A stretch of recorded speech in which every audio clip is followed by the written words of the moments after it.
Baik, di sini saya akan menjelaskan tentang latar belakang, yaitu ada pengembangan smart packaging untuk UMKM bertujuan meningkatkan kualitas dan daya saing produk melalui teknologi pengemasan yang inovatif. UMKM berperan penting dalam perekonomian Indonesia, tetapi dia terkendala oleh pengemasan yang kurang baik, menyebabkan kerusakan produk dan menurunnya kepercayaan konsumen. Smart packaging dapat meningkatkan keamanan, kesegaran, dan nilai jual produk UMKM. Dengan solusi ini, diharapkan kualitas produk dan kepuasan konsumen meningkat, memperkuat posisi UMKM di pasar. Nah, pengembangan smart packaging UMKM ini itu kan bertujuan untuk meningkatkan kualitas dan daya saing produk melalui teknologi pengemasan yang inovatif ini. Dan juga UMKM kan berperan penting nih di dalam perekonomian Indonesia. Tapi banyak kendala nih dan sering terjadi, yaitu pengemasan yang kurang baik. Nah, pengemasan yang kurang baik ini menyebabkan kerusakan produk dan menurunnya kepercayaan si konsumen. Nah, dengan smart packaging ini dapat meningkatkan keamanan, kesegaran, dan juga nilai produk ini. Dengan solusi ini tuh kita mengharapkan kualitas produk dan kepuasan konsumen itu meningkat dan memperkuat produk kita di pasar UMKM. Selanjutnya yaitu tujuan proyek. Tujuan proyek pengembangan solusi smart packaging bagi produk UMKM adalah meningkatkan keamanan dan kesegaran produk. Nah, di sini UMKM sendiri memiliki tujuannya yaitu meningkatkan keamanan dan kesegaran produknya. Untuk meningkatkan keamanan mulai dari packagingnya, mulai dari keamanannya, terus dari model desainnya gitu. Dan dia juga meningkatkan kesegarannya sendiri gitu. Lalu meningkatkan nilai jual produk. Nah, UMKM di sini pasti sudah memikirkan keamanan dan kesegaran produk sebagai tahan lama atau tidak barangnya, produknya, terus tetap segar atau tidak, atau sudah busuk duluan atau tidak. Nah, pasti situ juga ada nilai jual yang besar untuk produk itu sendiri. Nah, makanya dia meningkatkan nilai jual produk itu sendiri. Lanjut, meningkatkan efisiensi dan produktivitas. Nah, karena keamanan dan kesegarannya sudah terjamin dan nilai jual produknya sudah bagus karena keamanan dan kesegarannya itu, pasti konsumen bakal memilih produk yang memang keamanan dan kesegarannya sendiri udah cukup baik, terus nilai harganya juga yang tinggi tapi bagus gitu produknya. Makanya UMKM sendiri di sini lebih semangat untuk membuat atau memproduksi produknya itu sendiri dengan meningkatkan efisiensi dan produktivitasnya.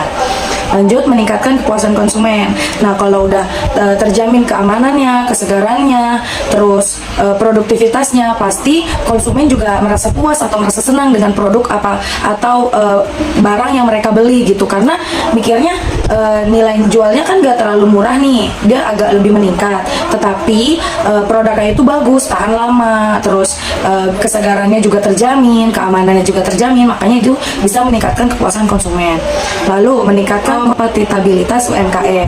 Nah, di sini pasti banyak UMKM yang produknya atau penjualannya itu mungkin sama dengan produk UMKM lain. Nah, di sini kita bisa menciptakan suatu contoh agar UMKM lain ini bisa melihat, oh seperti ini ya packaging yang bagus, oh seperti ini ya packaging yang mudah dibawa atau bisa dipakai tahan lama gitu. Jadi konsumen juga tidak merasa dirugikan dengan adanya produk ini. Oke, selanjutnya ada tahap metodologi penerapan design thinking dalam pengembangan solusi smart packaging bagi produk UMKM. Yang pertama tahapannya yaitu hanya empathize, yaitu memahami kebutuhan dan tantangan UMKM dalam pengemasan produk serta memahami harapan dan kebutuhan konsumen. Metodenya itu pakai wawancara atau bisa juga dengan observasi ke UMKM langsung untuk mewawancara atau menanyakan apa saja sih kebutuhan yang dibutuhkan oleh konsumen dan harapan apa untuk UMKM tersendiri. Itu pasti mempunyai harapan yang besar terhadap penjualannya dia. Jadi kita harus tahu, observasi langsung atau mewawancara langsung apa saja sih yang dibutuhkan dan harapan apa yang dibutuhkan juga dari UMKM tersebut dan konsumen.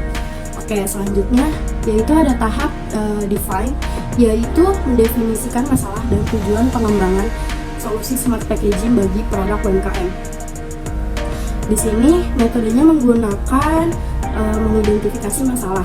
Nah, kita dari tahap empathize tadi, kita bisa tahu nih masalah apa sih yang dihadapi dalam UMKM tersendiri dan bagaimana sih cara penyelesaiannya dan bagaimana agar tujuan smart packaging itu bisa berjalan. Dan kita juga harus tahu juga masalah apa yang dihadapi agar tujuan tersebut bisa berjalan dengan baik dan lancar. Nah, selanjutnya ada tahap ide, yaitu mengembangkan ide-ide solusi smart packaging yang inovatif dan efektif atau kreatif gitu. Nah, di sini contohnya kemasan bisa dipakai berulang-ulang. Contohnya apa sih kemasan yang bisa dipakai berulang-ulang itu? Seperti botol atau toples. Nah, kalian bisa lihat sendiri atau kalian bisa observasi sendiri. Botol itu bisa dipakai ulang. Contohnya seperti apa sih? Seperti kalian membeli skincare di booth Sociola atau di booth lain, kan sudah banyak ya toko skincare yang botol skincare tersebut jika sudah habis itu bisa ditukarkan ke store-nya langsung. Untuk apa sih?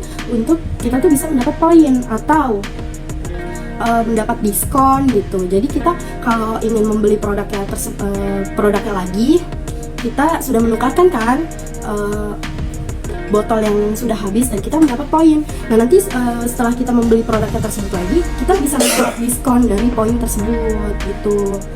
Nah, selanjutnya yaitu kemasan dengan indikator segel. Contohnya seperti sosis.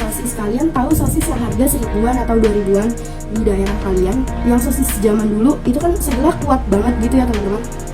Jadi dengan segel yang kuat itu, jadi orang-orang tuh tidak bisa memanipulasi produk tersebut. Nah, dari kemasan UMKM tersebut juga harus mempunyai segel yang kuat, yang aman, yang tidak bisa dimanipulasi oleh orang. Jadi contohnya itu seperti sosis itu teman-teman. Jadi kan itu segelnya kuat, tidak bisa dong kayak dimanipulasi orang karena segelnya itu yang sangat amat kuat, susah dibuka gitu. Jadi kan orang juga susah kalau ingin memanipulasi isi dalamnya produk tersebut gitu. Jadi dari kemasan tersebut juga harus seperfect mungkin dalam pengemasan segel. Selanjutnya yaitu tahap prototype, mengembangkan prototype solusi smart packaging yang dapat diuji dan dievaluasi. Nah, kita dari tahap prototype ini kita bisa tahu nih kemasan kita tuh diuji. Nah, apa aja sih yang kurang, yang kita harus evaluasi gitu. Nah, contohnya ini bahan kertas daur ulang. Apa sih bahan kertas daur ulang itu? Bahan kertas daur ulang itu seperti kalian makan di UMKM nih, terus kalian disediakan kertas minyak. Nah, itu termasuk kertas daur ulang, teman-teman. Jadi itu tuh bisa menjaga keamanan si produk tersebut agar bersih, tidak kotor gitu. Nah, selanjutnya yaitu lapisan dalam kedap udara.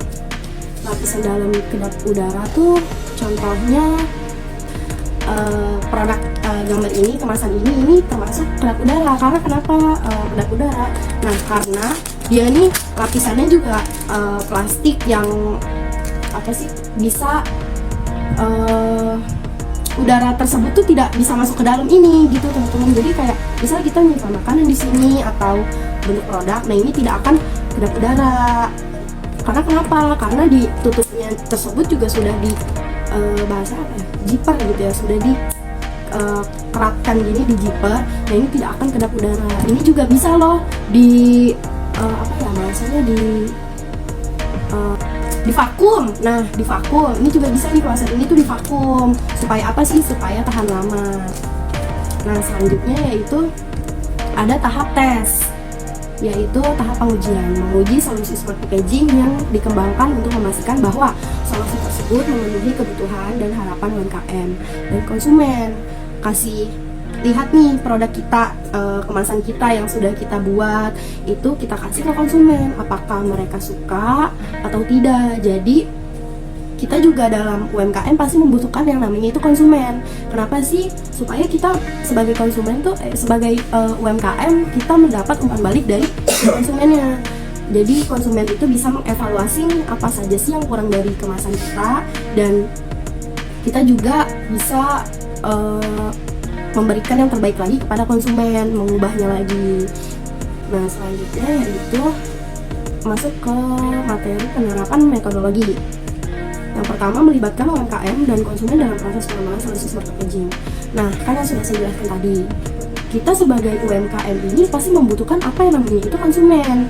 Supaya apa? Supaya kita mendapat umpan balik atau kita bisa konsumen tersebut bisa mengevaluasi nih apa saja yang kurang dari kemasan kita. Nah, nanti kita sebagai UMKM kita harus mengubah apa saja sih yang konsumen itu kurang suka dari kemasan kita atau dari produk kita. Selanjutnya itu menggunakan teknologi dan bahan yang terbaru untuk mengembangkan solusi smart packaging.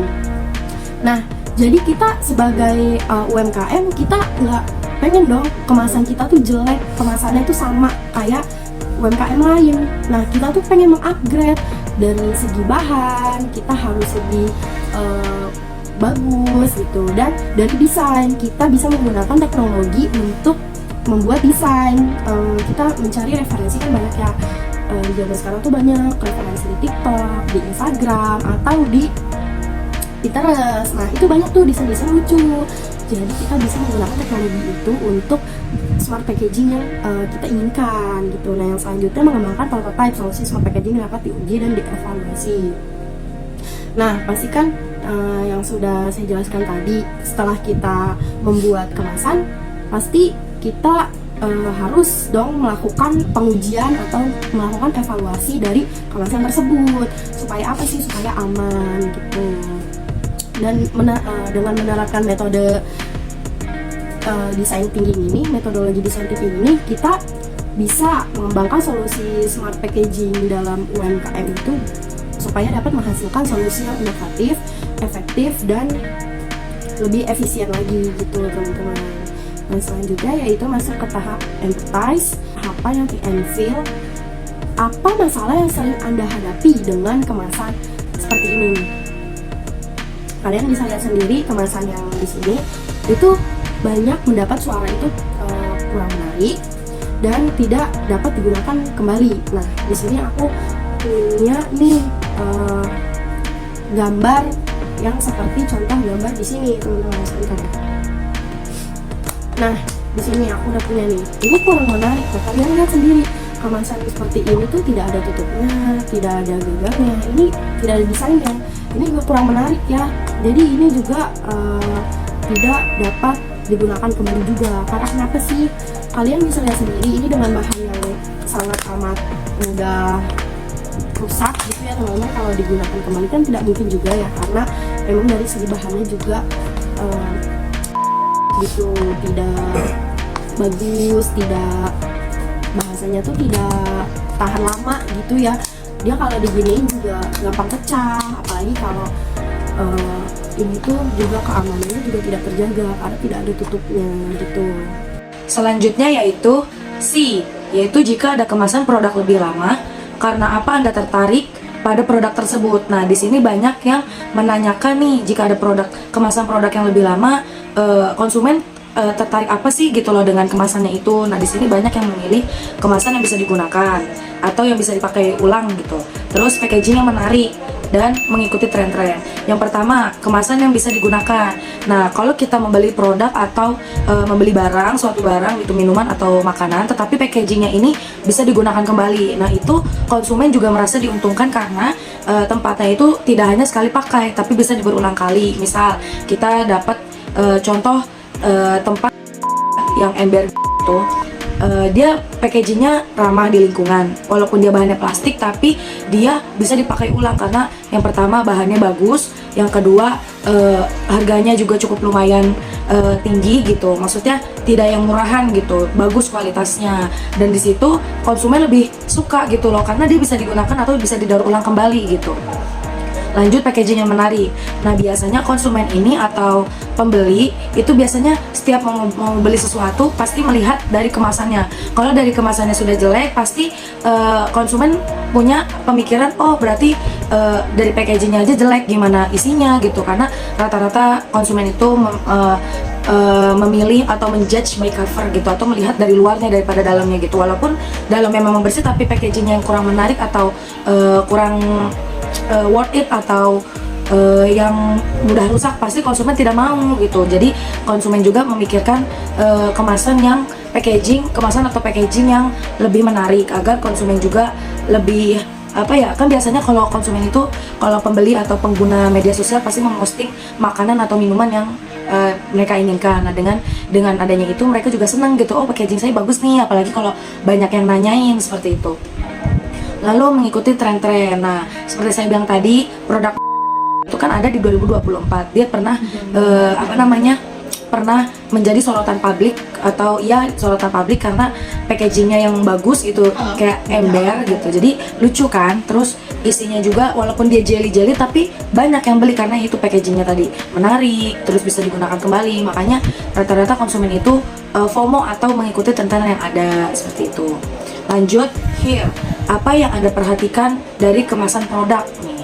Di sini ada dua jawaban, yaitu keamanan dan tahan lama, lalu menarik dan mudah dibawa. Nah, pasti konsumen memikirkan keamanan dan tahan lamanya, atau apakah ini aman ya dibawa kemana-mana, atau ini susah ya dibawa kemana-mana, bisa dipakai tahan lama atau enggak ya. Semisal kalau dia cangkir yang biasa, atau bukan cangkir, kayak plastik gitu, gelas plastik yang biasa, kayak yang di pinggir jalan, itu biasanya gampang rusak atau bahkan gak ada tutup tempatnya gitu. Jadi konsumen merasa ini bawanya ribet nih, apalagi kalau udah bawa anak atau mau beli sesuatu lagi tapi gak ada plastik, gak ada tutupnya gitu, pasti susah. Contohnya ini ya, ini plastik yang tidak worth it menurut saya, karena gak ada tutupnya, gak ada pegangannya, terus bahannya gampang diginiin guys, gampang pecah, bisa disobek, bisa disentil gitu. Beda dengan tempat ember yang di gitu, dia lebih tahan lama, terus ada tutupnya, ada pegangannya, pokoknya dia nggak bisa dipecah kayak gini gitu, dan dia bisa digunakan kembali. Lanjut, menarik dan mudah dibawa. Nah, pasti konsumen juga nggak mau ribet dong, kayak butuh banyak plastik nih, apalagi kalau sampai tumpah-tumpah atau makanannya jatuh, belum dimakan sudah jatuh. Nah, itu pasti konsumen merasa dirugikan karena packagingnya aja udah jelek gitu, terus susah juga dibawa, terus nggak menarik juga. Seperti botol ini kan tidak menarik ya, kayak hanya flat gitu kayak gini aja. Jadi konsumen juga malas gitu, karena produk memiliki produknya sendiri. Jadi tempatnya ini dia mendesain kemasannya itu semenarik mungkin agar konsumen itu lebih suka atau tertarik dengan produknya. Guys, nih ini untuk kemasan yang tidak layak kayak yang saya bilang tadi, dan untuk kemasan yang layaknya ada di sini ya guys. Nah, di sini saya akan membacakan sini dulu, yaitu apa yang akan Anda lakukan ketika mendapatkan kemasan produk yang tidak Anda inginkan. Nah, di sini kita mendapat dua jawaban, yaitu ada komplain kepada penjual dan meminta ganti kemasan tersebut, dan juga dia tidak mengkhawatirkan kemasan karena produk sesuai dengan keinginannya. Jadi di sini kita menerima dari dua sisi, yaitu ada yang komplain dan juga ada yang tidak. Nah, kalau yang komplain ini dia tuh langsung komplain ke si penjualnya dan langsung meminta ganti atas produk tersebut, karena kan dia mengalami kerusakan ya. Dan juga ada juga yang nggak khawatir nih, dia kayak nggak khawatir kalau kemasannya itu rusak atau pecah atau sobek, karena dia tuh kayak lebih mementingkan si produknya itu, kayak oh ya udah nih, karena kan saya udah dapet produknya, jadi ya kemasannya nggak terlalu butuh gitu. Dan juga ada pain, apa yang membuat Anda ragu membeli produk karena kemasan. Dan di sini kita ada 3, yaitu informasi tidak jelas, pengemasan yang kurang menarik, dan juga tidak ada logo halal. Nah, informasi tidak jelas itu kan sangat jelas ya, karena itu bisa membuat kita ragu. Karena apa? Karena kan kita membutuhkan informasi yang jelas, kayak si produk ini tuh terbuat dari apa sih, dan ini tuh bahan-bahannya apa aja. Kalau nggak ada informasi tersebut kan kita kayak ragu ya, kayak ragu untuk membelinya. Dan juga ada pengemasan yang kurang menarik. Nah, kebanyakan orang kan kayak kita ini membeli produk itu pasti dari si packagingnya, dan packagingnya ini bisa membuat eye-catching, karena kalau si produknya ini jelek atau kurang menarik, kebanyakan orang memilih kayak ya udah dah nggak usah, karena kan mungkin takutnya nggak safety atau gimana ya kan. Adalah pemikiran seperti itu. Dan juga tidak ada logo halal. Nah, kebanyakan kan kita mayoritas Islam itu kan butuh banget ya dengan logo halal tersebut. Jadi kalau nggak ada logo halal, takutnya itu ada produk haramnya seperti B2 atau sejenisnya. Dan juga daging. Fitur smart packaging apa yang paling memudahkan Anda menggunakan produk?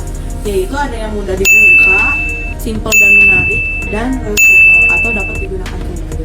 Nah, yang mudah dibuka ini tuh emang sangat menguntungkan sekali ya. Dengan fitur ini tuh kebanyakan kan kayak terlalu safety pengemasannya itu kan kayak terlalu ketat ya, jadinya kayak susah dibukanya. Nah, kebanyakan kalau yang susah dibuka itu pas dibuka itu kan jadinya kita kayak agak kasar atau geragas ya, jadinya takut membuat si produknya ini pecah atau jelek gitu ya, karena kan suka loncat juga si produknya. Nah juga ada simple dan menarik. Nah ini yang selalu dibutuhkan orang-orang ya, simple dan menarik itu sangat-sangat yang kita butuhkan sekarang, karena kita nggak mau kan beli produk yang kemasannya kayak ribet dan juga nggak menarik, karena nggak membuat kita eye-catching gitu. Dan kalau ribet kan kayak susah bawanya atau enggak kayak ribet. Dan juga ada reusable. Nah kebanyakan ini reusable ini sangat menguntungkan kita ya, karena kan bisa digunakan kembali ya, entah itu mau buat makanan kembali atau minuman kembali, atau bisa jadikan kreasi lain. Nah ini sangat menguntungkan sekali kan. Jadi itu termasuk salah satu fitur smart packaging yang memudahkan kita untuk menggunakan produk. Dan juga ada define. Nah di define ini itu permasalahan pengemasan yang kurang layak atau ramah lingkungan dapat didefinisikan itu sebagai berikut, yaitu penggunaan pengemasan produk yang tidak ramah lingkungan seperti plastik yang berlebihan, kemasan yang tidak dapat digunakan kembali, dan bahan kemasan yang tidak dapat terurai yang menyebabkan dampak negatif pada lingkungan dan konsumen. Nah dari permasalahan tersebut kita mendapatkan kriteria permasalahannya itu ada 3, yaitu kemasan yang tidak dapat digunakan kembali atau tidak dapat didaur ulang. Nah yang kedua itu ada bahan kemasan yang tidak dapat terurai dan tidak ramah lingkungan. Dan yang ketiga, dampak negatif pada lingkungan nih, seperti peningkatan jumlah sampah plastik dan kerusakan ekosistem. Terus kita mempunyai ide, yaitu berapa ide untuk mengatasi permasalahan tersebut nih. Yaitu kita dapat 3 idenya, yaitu desain kemasan yang minimalis, yaitu mengurangi jumlah bahan kemasan yang digunakan dan mendesain kemasan yang minimalis dan efisien. Kan dengan desain kemasan minimalis ini kita bisa mengurangi jumlah kemasan ya. Kayak maksudnya jumlah bahan kemasan ini kan banyak kemasan yang bertumpuk-tumpuk kayak plastik, dia si produknya itu dibuat plastik, terus ada plastik lagi, dan itu kan menumpuk dan menambah sampah juga. Jadi kita harus meminimalisirkan itu biar lebih efisien lah jatuhnya gitu. Dan juga yang kedua ada kemasan yang dapat digunakan kembali, yaitu mengembangkan kemasan yang dapat digunakan kembali seperti botol atau wadah yang dapat diisi ulang. Nah kita itu harus mengembangkan kemasan yang bisa dapat didaur ulang atau digunakan kembali kayak reusable itu. Nah seperti contohnya kayak gini, skincare, botol-botol skincare itu kan kita suka pusing ya, kayak bingung ini kalau langsung dibuang kan sayang atau susah juga dirusakinnya. Nah jadi kita itu Sosiola itu kan banyak ya di mall. Nah dia itu mengadakan kayak tempat sampah gitu, jadi kita menukar si botol-botol skincare kita atau body care kita ke situ untuk didaur ulang. Nah kita mendapatkan voucher poin, kayak poinnya ini tuh bisa buat kita voucher buat belanja kembali. Jadi kita mendapat potongan harga dari kumpulan-kumpulan sampah yang kita tukarkan menjadi poin tersebut. Nah yang ketiga ada mengganti kemasan plastik yang tidak layak digunakan kembali menjadi kemasan plastik yang dapat digunakan kembali. Nah kita nih harus mengganti kemasan plastik ini, kan gak layak nih, yang tadinya gak layak jadi layak. Jadi bisa yang tadinya gak layak digunain kayak sekali buang, jadinya sekarang harus bisa yang dipakai kembali.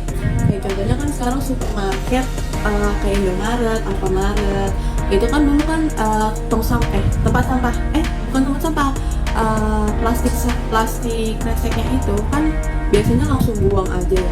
Nah kita tuh sekarang itu kan udah diganti dengan jadi goodie bag. Nah itu kan jadinya bisa untuk belanja kembali, bisa digunakan buat apa, kan bisa digunakan kembali. Nah kita harus gitu guys, mengganti yang nggak layak jadi bisa digunakan kembali. Nah di sini juga kita menggunakan metode scamper, yaitu kan scamper ada 7. Nah yang pertama itu ada substitute, yaitu ganti material kemasan yang lebih ramah lingkungan, tahan lama, atau lebih menarik secara visual. Nah kita harus mengganti material bahan kita nih supaya bisa lingkungan kan, supaya bisa tahan lama dan juga lebih menarik. Karena menarik emang salah satu marketing ya, atau cara supaya orang-orang eye-catching nih kepada produk kita, karena kan pertama kali kita melihat konsumen itu pasti kita eye-catching dulu pastinya, kalau nggak salfok lah gitu. Dan juga ganti cara penutupan kemasan yang dengan yang lebih praktis atau aman. Nah, penutup kemasan ini emang salah satu langkah awal, karena kan kita kalau ngebuka susah atau ribet itu kita kan udah bete ya contohnya, dan jadinya kita kasar kan, kayak susah banget sih langsung buka. Nah, itu nggak boleh guys, kita harus mengganti material itu supaya lebih mudah dan si produk ini lebih aman. Dan juga ganti desain kemasan dengan yang lebih modern atau sesuai dengan target pasar. Nah, kita harus modern juga, karena kan sekarang zaman udah modern ya. Nah, kita harus mengikuti dengan alur zaman kita, karena ya kalau kita ketinggalan tren atau ketinggalan zaman kan orang bosen ya, jadinya kayak nggak ini banget lah, nggak eye-catching banget lah. Nah, yang kedua itu ada kombin, yaitu gabungkan kemasan dengan produk lain. Nah, contohnya itu kemasan makanan dengan alat makan. Nah, kan ada produk yang tidak mengasih alat makan, jadi kan itu membuat si konsumen bingung kan, kayak makannya pakai apaan. Bahkan kalau kan kita kan produk, kalau kita cuma menyediakan sendok atau sedotan doang, itu kan kurang membantu, karena kan di dalam sendiri itu ada puding, susu, dan agar-agar lainnya. Itu kan kalau sedot doang itu kan nggak membantu juga ya, makan puding kan susah, jadi harus butuh sendok. Jadi kalau cuma salah satu doang itu kayak kurang efisien lah. Dan juga ada gabungkan kemasan dengan informasi produk yang lebih lengkap. Nah, dengan mencantumkan itu, kita bisa nih dengan QR code yang mengarahkan resep atau cara penggunaannya.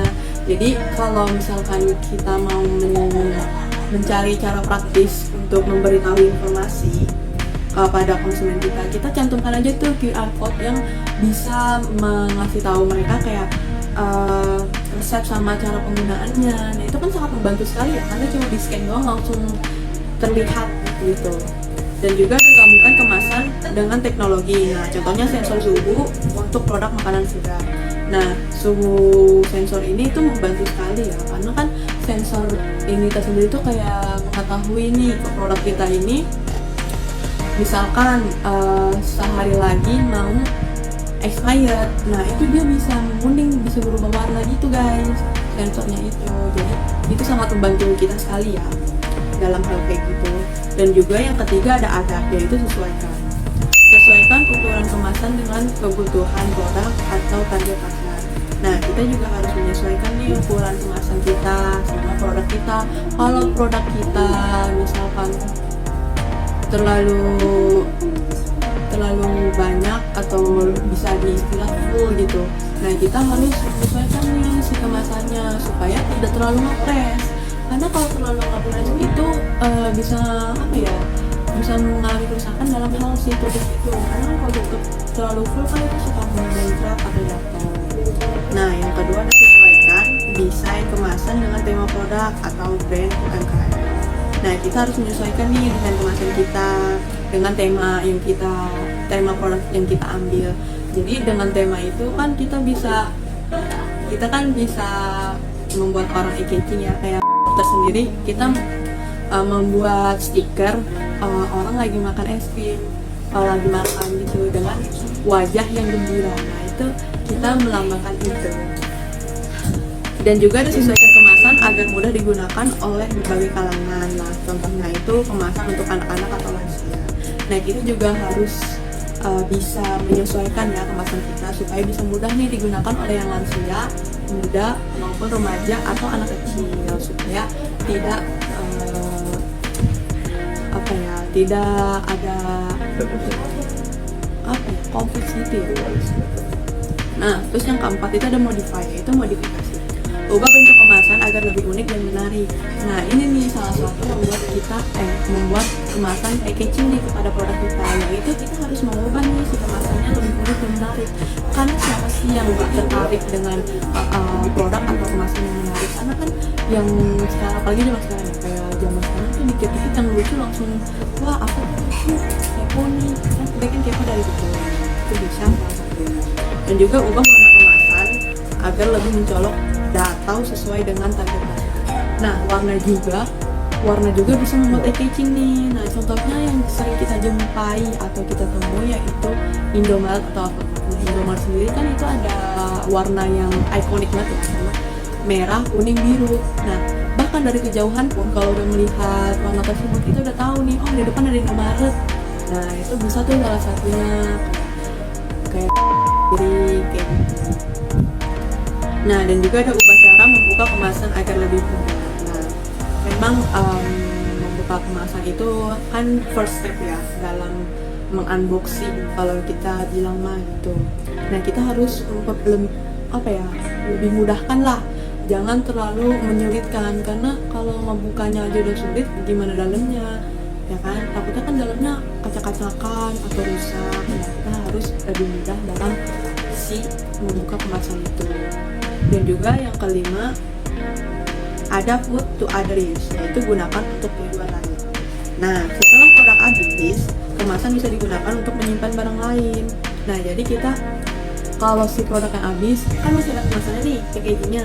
Nah, kalau sekali buang kan sayang ya, jadi kita harus menjadikan supaya si kemasan ini bisa menjadikan hal lain, mau tentang taruh makanan kayak jadi toples kayak, ataupun jadi vas, pot bunga, itu kan bisa kayak kreasi lain, kerajinan tangan lain.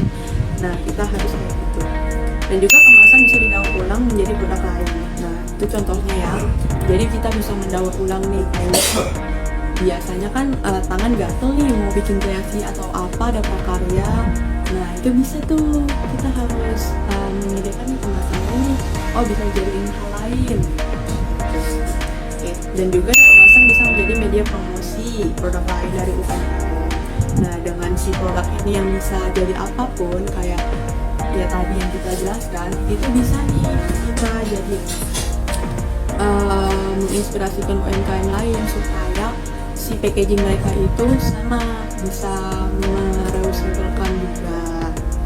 Dan juga ada yang keenam itu elemen, yaitu hilangkan elemen kemasan yang tidak perlu atau berlebihan. Nah, ini juga kan dalam hal packaging pasti banyak banget yang berlebihan kayak bertumpuk-tumpuk. Itu tuh tidak perlu. Kita harus menghilangkan itu. Kayak kita harus simple, yang penting aman, supaya tidak perlu berlebihan, karena kan sampah juga udah banyak, jadi kita perlu meminimalisirkan itu. Dan juga hilangkan penggunaan bahan kemasan yang berbahaya atau tidak ramah lingkungan. Nah, ini tuh salah satunya itu kayaknya styrofoam ya guys. Kita kan harus styrofoam itu kan bahaya, apalagi kalau pasaran kan ada zat kimia. Nah, jadi kita kalau bisa kita harus hilangkan penggunaan tersebut supaya lebih terjaga. Dan juga sederhanakan desain kemasan agar lebih efisien. Ya, kita harus efisien dalam mendesain kemasan lah supaya nggak berlebihan. Karena kan hal yang berlebihan tidak baik ya. Dan juga yang ketujuh ada reserve, yaitu balikan fungsi kemasan. Contohnya kemasan yang biasanya digunakan untuk wadah sekarang bisa dijadikan sebagai media pajangan. Nah, ini nih fungsi dari si packaging ini bisa nih dijadikan dengan hal lain, bisa jadi pajangan atau bingkai atau apapun kreasi-kreasi lain. Dan juga ada balikan urutan penggunaan kemasan. Contohnya cara membuka dan menutup kemasan di balik. Nah, di sini saya mempunyai salah satu contoh, yaitu puding karamel dari Jepang yang semua packagingnya itu sangat-sangat meng-eye-catching saya ya, karena dia itu kan si pudingnya itu kan nemplok di dalam. Jadi kalau kita buka terus taruh gini aja itu dia nggak bakal jatuh guys. Jadi di bawah si kemasannya ini ada si selop udara gitu. Jadi kalau kalian buka dia langsung kayak kan udara masuk tuh. Nah, jadi si pudingnya itu langsung plok gitu, langsung jatuh. Nah, itu kan salah satu supaya biar si pudingnya tetap cantik ya. karena biar nggak ngorek-ngorek. Kita kan susah ya kalau ini kan, kita mikir oh ini masih stuck nih bawah, gimana caranya, pasti kan korek kalau nggak ada si udaranya itu ya. Nah kita si itu tuh ada si udaranya di bawahnya, jadi pas kalian itu langsung nemplok dia ke piring. Nah itu salah satu yang membuat packaging kita senang.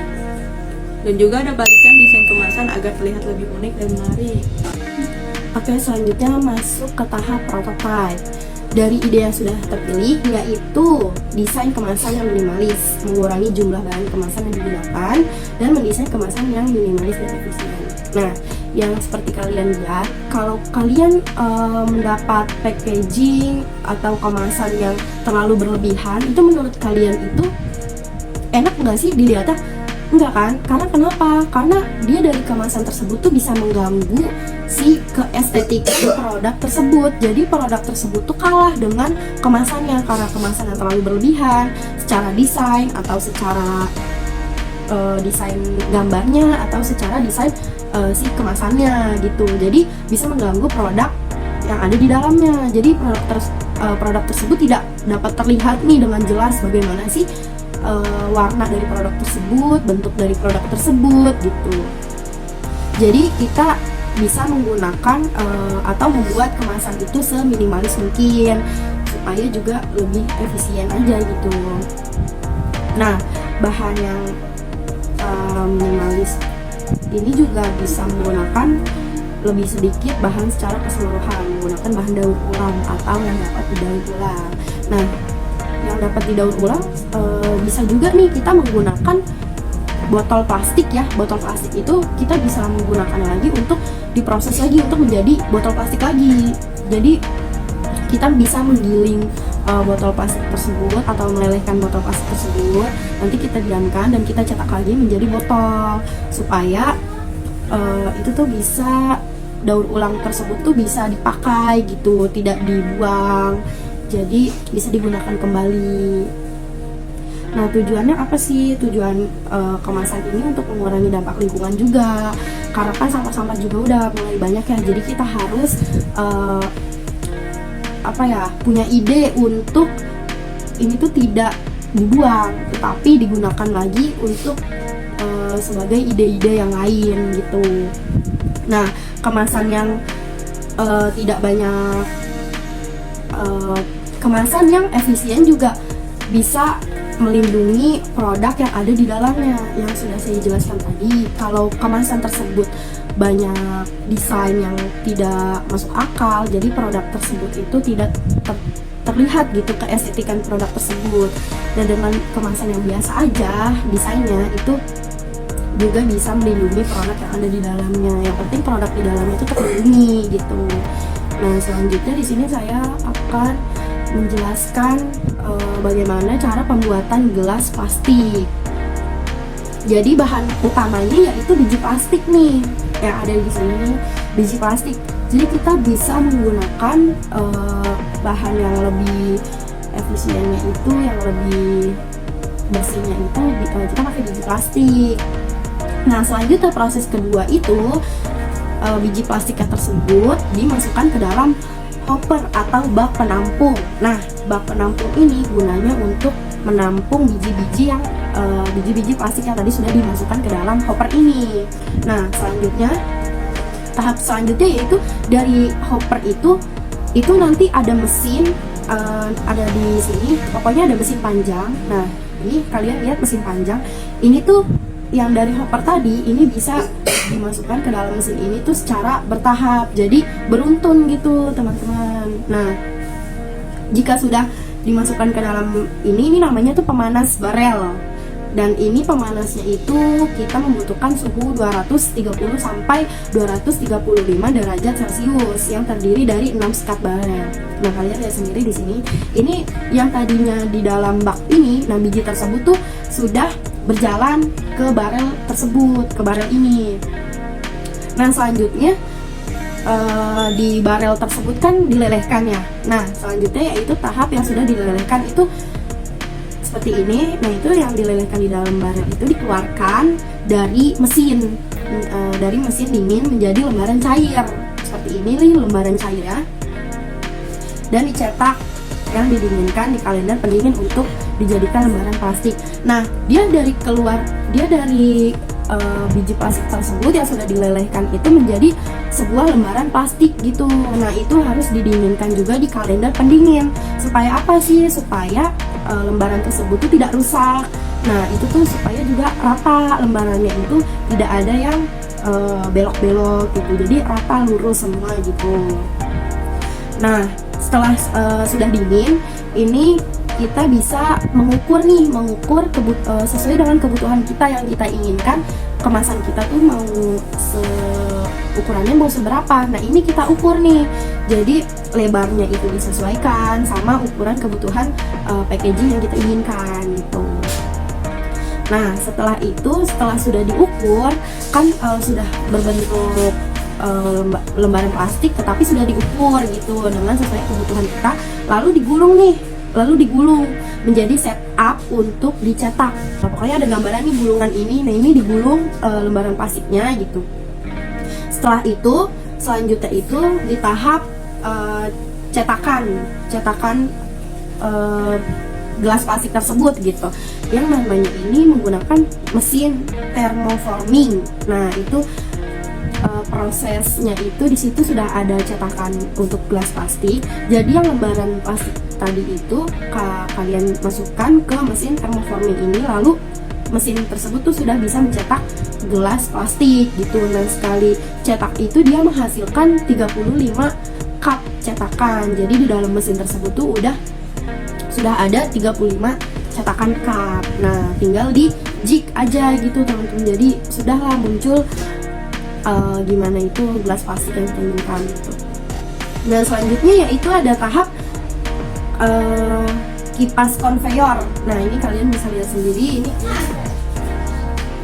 ini ada kipas konveyor. Nah, kalian kan bisa lihat di sini. Ini gunanya apa sih? Ini tuh gunanya yang tadinya sudah dicetak menjadi cup gitu, itu kan pasti arah keluar dari mesinnya itu berantakan, yang ada ke kiri, ada yang ke kanan, ada yang ke depan, ada yang ke belakang. Nah, dengan kipas conveyor ini bisa loh menjadikan gelas plastik tersebut tuh menjadi searah, supaya pengemasan packingnya itu lebih mudah. Jadi orang packing itu tinggal masukin aja berapa yang dibutuhkan dalam sebuah plastik gitu. Jadi ini gunanya juga sangat penting untuk kita memudahkan dalam pemakingan gitu. Nah, selanjutnya yaitu desain stiker. Nah, ini kalian bisa lihat sendiri desain stiker kita seperti ini.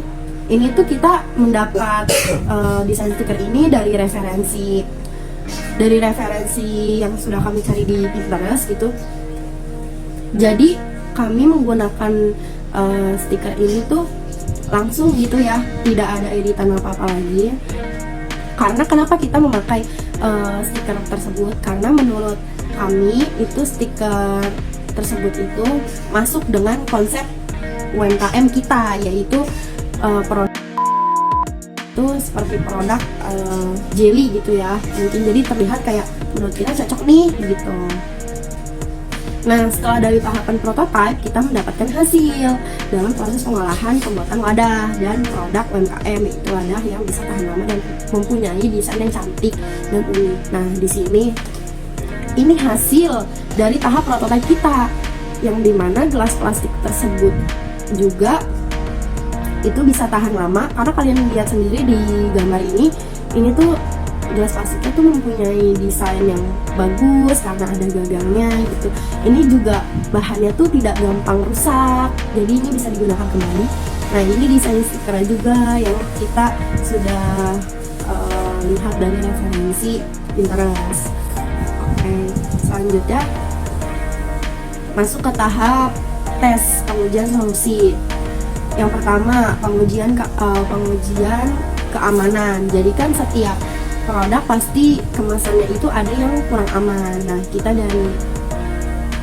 dari situ kita harus memperhatikan keamanan dari kemasan gitu. Jadi supaya tidak rusak atau keamanannya tuh gampang rusak gitu. Jadi tidak aman. Jadi kita harus memperhatikan juga kemasan yang emang aman. Jangan cuma produknya aja yang diperhatikan, kemasannya juga harus diperhatikan. Selanjutnya yaitu pengujian daya tahan. Mengevaluasi ketahanan kemasan yang dapat digunakan berulang kali ini. Kalau kemasan dapat dipakai berulang kali itu kita juga harus uji ketahanannya. Jangan karena kemasan ini bisa nih dipakai berulang kali tapi ketahanannya itu tidak ada, itu jangan ya teman-teman. Jadi kalau ingin dipakai berulang kali itu kita harus uji dulu keamanannya. Nah selanjutnya itu pengujian kebersihan. Kan banyak ya sekarang yang UMKM yang kemasannya itu kotor gitu. Jadi kalian juga harus sebagai UMKM harus memperhatikan kebersihan dari si kemasan tersebut gitu, supaya tidak merusak nilai jualnya gitu teman-teman. Jadi kan kalau kemasannya kotor pasti kita nggak, sebagai konsumen nggak mau dong membeli gitu, karena dari kemasannya aja kotor gitu, gimana nanti dalamnya gitu. Nah selanjutnya itu pengujian fungsionalitas. Nah dari kemasan yang sudah dipakai berulang kali, kita juga harus menguji nih fungsionalitasnya ini, dia masih berfungsi atau tidak. Kalau tidak berfungsi berarti tandanya itu tidak bisa dipakai berulang kali. Jadi tidak semua kemasan yang dapat dipakai berulang kali itu fungsionalitasnya itu masih ada. Jadi kita harus lihat dulu nih fungsinya masih ada enggak gitu. Selanjutnya pengujian konsumen. Nah ini tuh penting banget, karena kenapa? Sebagai UMKM pasti kita menggunakan yang namanya konsumen itu untuk mendapat umpan balik tentang si kemasan tersebut gitu. Jadi kita bisa evaluasi, kita bisa ganti gitu dengan evaluasi tersebut gitu. Dengan tujuan pengujian ini memastikan kemasan makanan yang dapat digunakan kembali itu aman, efektif, dan memenuhi kebutuhan konsumen yang konsumen inginkan gitu. Selanjutnya, saya akan menjelaskan bisnis model canvas atau BMC pada produk solusi smart packaging. Yaitu yang pertama ada key partners, yaitu mengidentifikasi mitra strategis yang dapat membantu operasional. Nah, mitra strategis ini diadakan untuk suatu proses pemilihan organisasi atau yang memiliki suatu keahlian atau layanan untuk membantu perusahaan yang tidak bisa menyelesaikan permasalahannya itu sendiri. Semisal, ada perusahaan yang tidak bisa menyelesaikan dalam suatu kemasan, misalnya bingung nih perusahaan mau kemasannya seperti apa agar produknya itu bisa diterjualbelikan yang offsetnya itu banyak. Makanya mereka memilih untuk mencari UMKM lain atau organisasi lain yang bisa berkolaborasi dengan produknya. Lanjut yaitu key activities, yaitu menentukan aktivitas utama untuk menjalankan bisnis.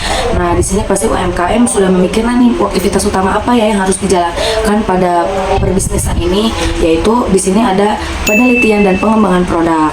Nah UMKM sudah pasti sudah meneliti atau sudah melihat nih bagaimana cara produksinya, cara pengemasannya dan bahan-bahannya. Pasti mereka sudah memikirkan agar produknya itu bisa diperjualbelikan dengan omset yang lebih banyak gitu. Dan pasti mereka juga memikirkan bagaimana perkembangan setiap harinya pada produk tersebut, ataukah naik atau turun atau stabil gitu. Lanjut produksi dan penguji kemasan. Nah di sini kalau UMKM ingin omsetnya lebih tinggi atau produknya bisa dinikmati banyak orang, mereka juga memikirkan produksinya gitu, cara pembuatannya dan penguji kemasan, apakah kemasan ini layak digunakan kembali atau tidak, mudah digunakan atau tidak. Mereka juga pasti mengujikan itu kepada konsumen-konsumen lain untuk melihat bagaimana bagusnya solusi smart packaging ini. Lanjut promosi dan pemasaran. Nah ketika UMKM sudah melakukan dua aktivitas utama tersebut, mereka juga memikirkan promosi dan pemasaran. Nah agar UMKM kita atau produk kita bisa meluas lebih banyak, nah itu juga dibutuhkan promosi dan pemasaran. Nah kalau promosi itu bisa melalui banner atau iklan-iklan. Nah seperti itu. Kayak pemasaran juga bisa berkolaborasi dengan UMKM lain atau menyalurkan di media sosial, menyewa atau menentukan BA gitu. Jadi ini juga bisa menunjang atau bisa meninggikan produk kita lebih banyak gitu. Lanjut case resources, yaitu menentukan sumber daya utama yang dibutuhkan. Nah di sini pasti UMKM produk memikirkan teknologi apa nih yang harus digunakan gitu untuk tercapainya produk ini lebih banyak gitu, lebih bagus gitu. Yaitu menentukan sumber daya utama yang dibutuhkan. Nah di sini ada teknologi, yaitu sensor IoT, yaitu bahan kemasan khusus. Nah apa sih teknologi sensor IoT itu? Nah itu tuh contoh kita punya produk produk. Tapi dengan sensor ini kita bisa melihat tanggal kadaluarsanya atau kapan, mau kadaluarsa atau kapan. Nah itu dengan kode ya guys, dengan kode kalau misalnya dia mau kadaluarsa atau sudah kadaluarsa dia menguning gitu. Jadi produk itu UMKM itu bisa melihat teknologinya gitu, apakah ini bisa tahan lama atau enggak gitu. Lanjut, value proposition, yaitu mengidentifikasi nilai utama yang diberikan oleh solusi smart packaging. Nah, di sini nilai utama apa sih yang digunakan pada UMKM produk ini gitu? Solusi smart packaging apa nih yang nilai utamanya gitu? Nah, di sini poinnya ada kemasan yang meningkatkan daya tahan produk. Nah, seperti saya bilang tadi, pasti pelanggan atau konsumen memikirkan kemasan ini bisa dipakai lagi atau tidak, tahan lama atau tidak. Karena biasanya seperti saya sendiri, saya suka mencari barang atau makanan, produk, minuman itu tapi yang kemasannya bisa digunakan kembali. Contohnya Milk tadi, dia berbentuk ember tapi dia bahannya itu khusus ya, jadi dia juga nggak diperjualbelikan yang banyak karena emang custom gitu, atau dia itu produksinya nggak kayak yang toko plastik gitu kayak yang biasa di pedagang-pedagang, tapi dia itu mendesain sendiri gitu bagaimana kemasan ini lebih bagus, lebih canggih gitu, lebih cakep gitu. Lanjut, customer relationship, yaitu membangun hubungan yang berkelanjutan dengan pelanggan. Nah, di sini ada layanan purna jual untuk perbaikan atau dukungan teknis.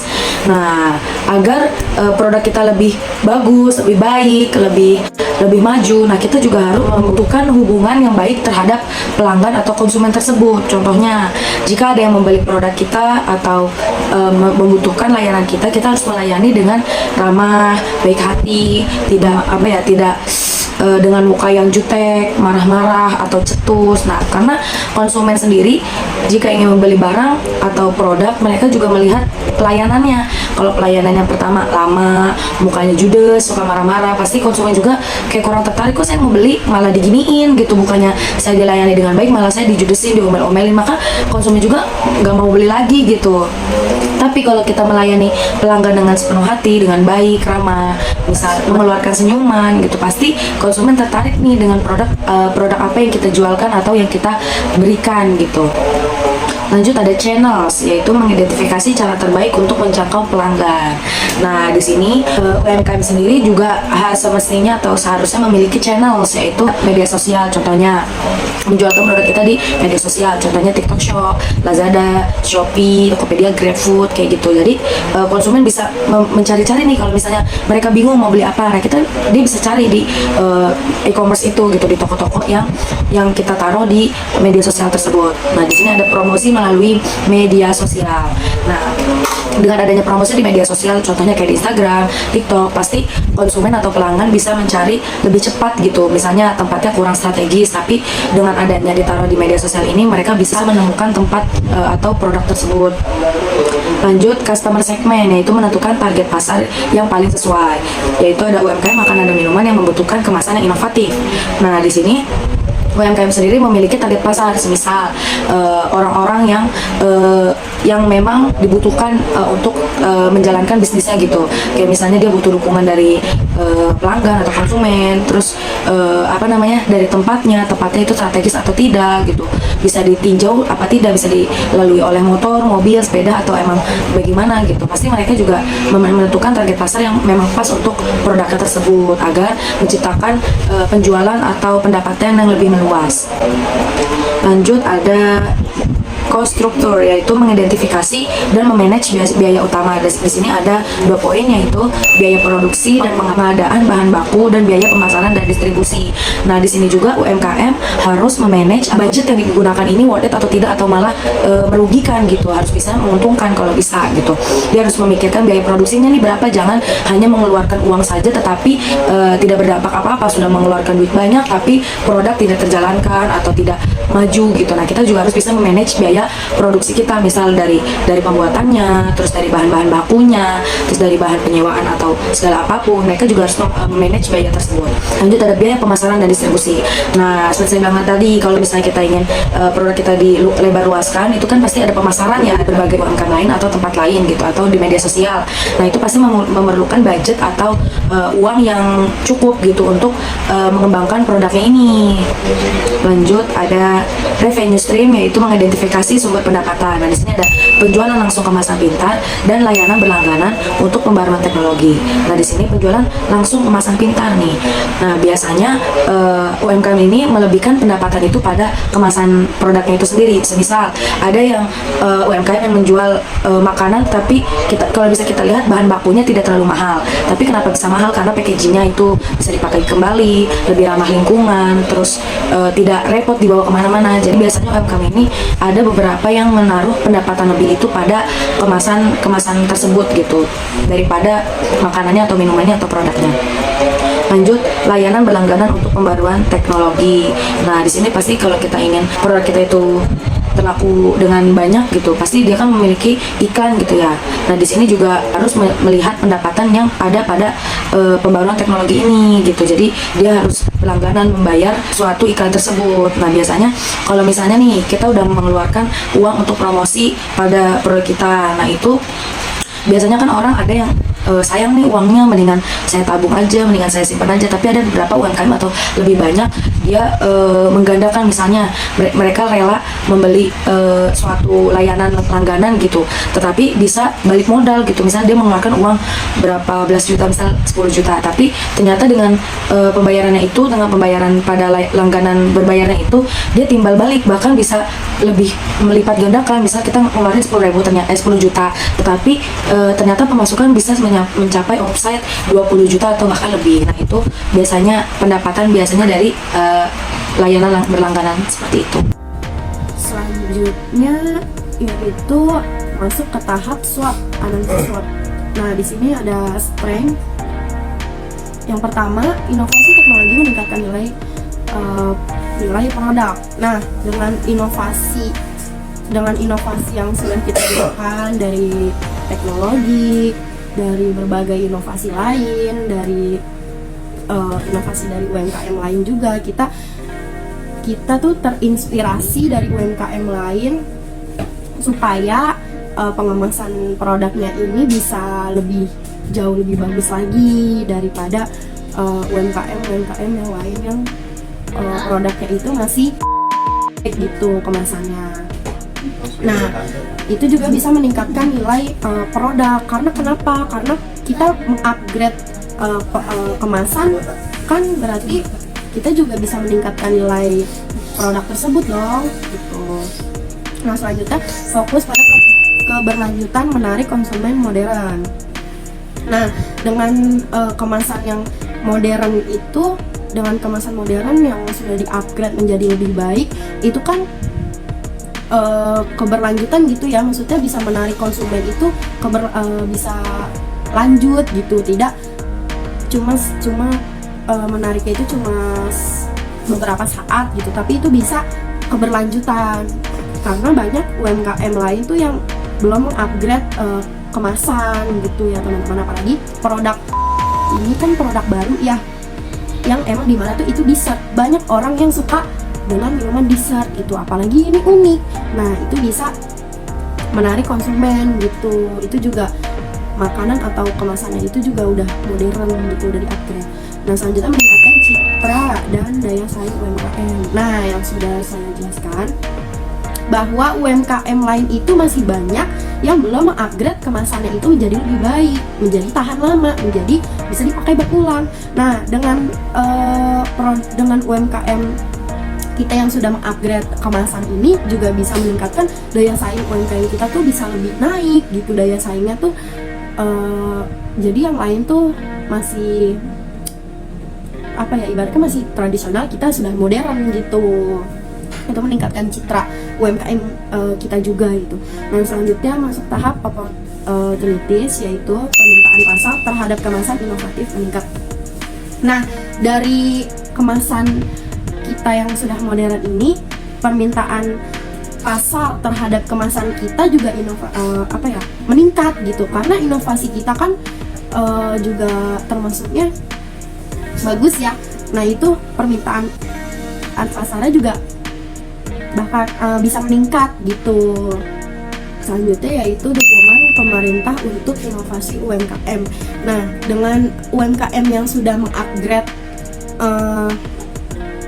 produk atau kemasannya itu supaya lebih menarik konsumen, itu pemerintah juga bakal mengasih dukungan kepada UMKM. Seperti apa sih dukungannya tuh? Seperti pemerintah tuh mengasih but makanan gitu ya, makanan yang sudah modern gitu, kemasannya juga sudah modern. Nah itu termasuk dari dukungan pemerintah juga. Jadi dibuat semacam pameran gitu. Nah selanjutnya potensi ekspansi ke pasar global.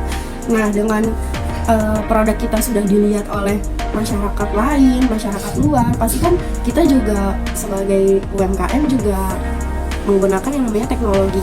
Nah iklan tersebut itu bisa dilihat oleh orang luar atau di seluruh dunia gitu ya. Jadi potensi ke pasar global ini pasti bakal dilihat gitu loh, pasti bakal ada nih yang tertarik.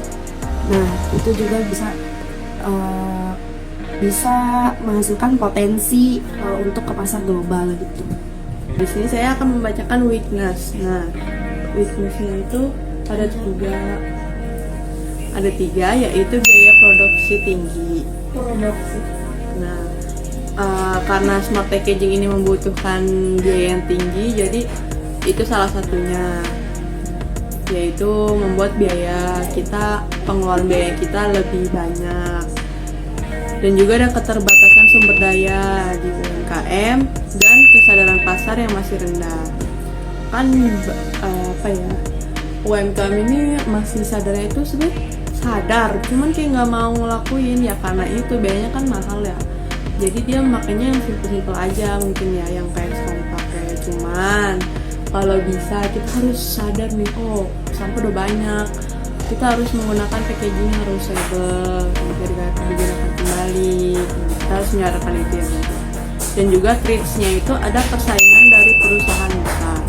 Nah pasti dong, banyak dong persaingan di luar sana, apalagi perusahaan besar.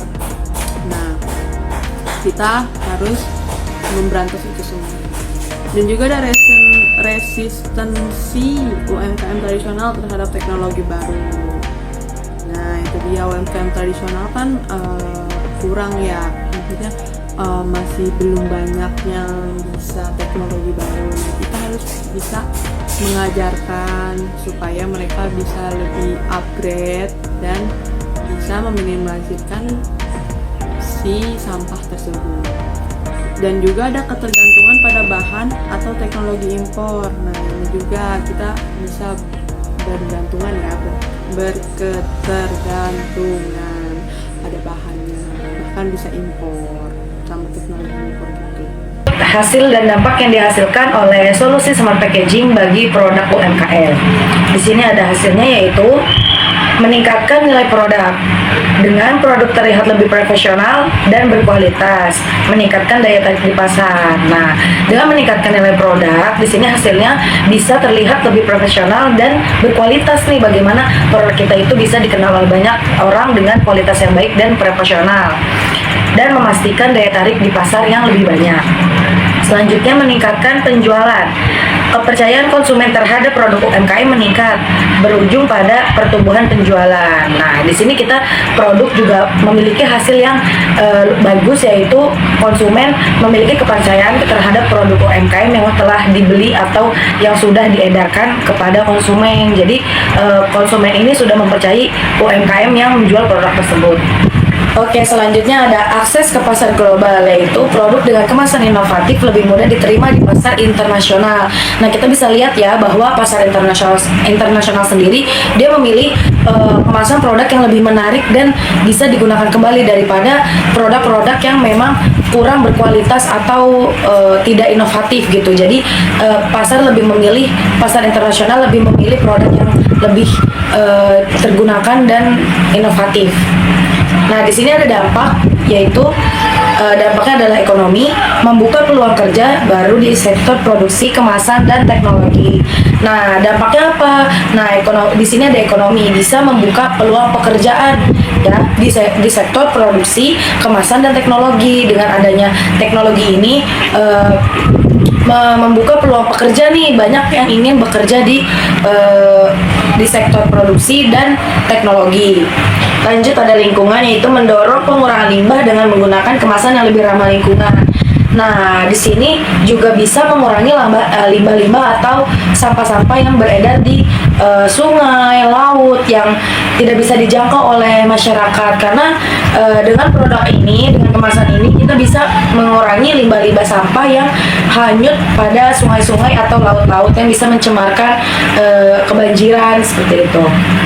Lanjut ada sosial, meningkatkan citra UMKM sebagai pelopor inovasi di masyarakat. Nah, dengan adanya dampak sosial ini bisa meningkatkan citra atau pandangan terhadap UMKM sebagai pelopor inovasi nih, atau motivasi pada masyarakat bahwa oh seperti ini ya usaha itu gitu. Misalnya dari pendapatan, dari produksi, dari packaging, dari apalagi daya tarik konsumen. Nah, itu bisa menjadi motivasi bagi masyarakat yang ingin membuka bisnis atau usaha yang ingin dibuka oleh masyarakat, tetapi belum tahu bagaimana cara agar produknya ini bisa dijual belikan atau bisa laku banyak gitu. Di sini bisa menjadi dampak bagi produk UMKM sendiri. Nah, yaitu bisa memberikan pengalaman konsumen juga nih yang lebih baik dengan kemasan yang aman dan informatif. Selanjutnya yaitu kesimpulan. Smart packaging adalah inovasi strategis yang meningkatkan nilai produk, efisien, operasional, dan daya saing UMKM. Meskipun menghadapi tantangan seperti biaya tinggi dan kesadaran pasar yang rendah. Nah, dengan kita sudah mengupgrade kemasan kita, itu kita bisa meningkatkan nilai jual kita, nilai produk kita gitu daripada UMKM lain. Walaupun tantangannya ini memang terkendala dengan biaya, tapi dengan pastikan ada harga, ada kualitas. Jadi kita juga tidak boleh mengunggulkan cuma mengunggulkan dari biaya, tetapi kemasan tersebut biasa-biasa aja. Nah, kita juga harus memberikan yang sama nih. Jika biaya kita operasional kita tinggi, ya kita juga harus membuat kemasan tersebut tuh juga jauh lebih bagus dari kemasan lain. Jadi supaya ada timbal balik nih antara konsumen dan si UMKM gitu. Nah, juga di sini ada rekomendasi nih. Jadi kita dapat 3, yaitu ada edukasi UMKM tentang manfaat smart packaging. Jadi kita harus memperbanyak edukasi nih ke UMKM tentang si manfaat smart packaging ini supaya mereka bisa mau dan sadar gitu ya. Dan juga yang kedua ada bangun kolaborasi dengan mitra strategis. Nah, dengan kolaborasi ini itu kayak bisa memudahkan kita gitu ya. Dan juga banyak relevan lah kayak gitu. Dan juga yang ketiga ada fokus pada keberlanjutan untuk menarik konsumen baru. Nah, bisa juga nih kita memfokuskan di bagian ini karena kan menarik konsumen global itu kan lumayan tinggi ya, lumayan wow gitu. Apalagi ini global.